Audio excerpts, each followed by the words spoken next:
My grandmother, she was 34 years old when I was born. You know, my mother's 15. And of course, she would come and get us. We'd think she's rich because she had money. We live in this old crappy little place, you know, and she would feed us. And then she had this one little room that you can't get to because it's locked up. She kept it locked. But, you know, I've been in that room and there's a little hole in the floor that you can crawl underneath the house and get in that room. So I did, and me and my brothers did, because we knew in there was the candy. So we'd crawl in there and get the candy. And so she brought us out and talked to us about it. I said, listen, I buy these candies and I take them to work and I sell them and I make money. So that was a spark in my mind. Not that I didn't do anything with it because I didn't know anything about that, but it was an imprint that grandma had the idea of buying something and reselling it and making money off of it. So I don't know how I got this idea, but I put the roses in the baby jars, put the colored water on it, and I sold them to an old lady.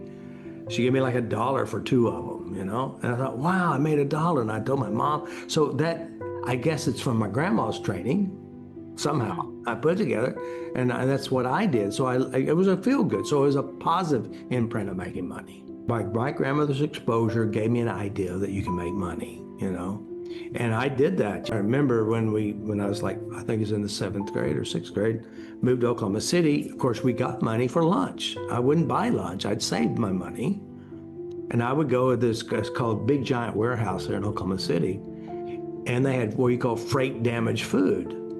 And I'd go in there and buy these long Jolly Rogers suckers, you know, they're long ones, but they're all stuck together. And I'd take them home and put them in the bathtub, warm water, clean them all up. And I paid a penny a piece for them. And when I took them to school, I sold them 25 cents a piece. I guess I learned that from my grandmother, you know. And I didn't know I learned it, but I picked it up and then later on I utilized that. And I've always been kind of that way, just put things together, being creative. I created tactics by taking many pieces together, creating something that actually works, you know. Because having more, especially financially, is really simple. It's so simple.